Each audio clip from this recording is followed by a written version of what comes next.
So if you watched the last video, you know that I'm trying to tell you about each of the books that I wrote or tried to write. I think my standard is, if I wrote 50 pages or more, I'm going to tell you about it. My second book attempt was a long time after my first. I'd say my first book attempt was in like 1998. Yeah, I'm old. The second book attempt wasn't until 2011. And what happened prior to 2011 was my best friend overdosed and died. It was his sixth overdose, to my knowledge, and we grew up together, and there was no difference between him and me growing up. I guess I had survivor's guilt. I couldn't understand why I had lived and he had died. We both did drugs when we were teenagers. I stopped, and he couldn't, and I tried over the years to help him, never worked, and it was very sad, again with the sad feelings. So the second book that I wrote was a book about me and this kid growing up together. Really, it was like writing for therapy. I didn't really expect anybody else to read it. I shared it with a few of my friends who also knew him. That was meaningful to me. Probably wrote 80 or 90 pages about him and me growing up together. It wasn't like a bunch of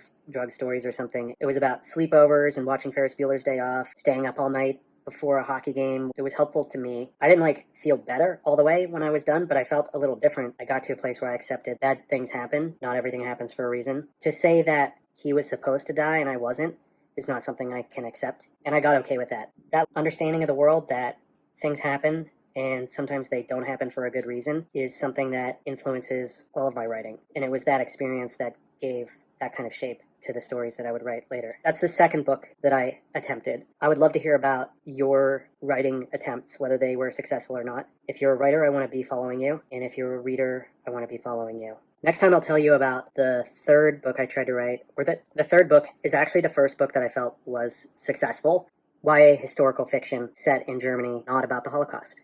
Thanks.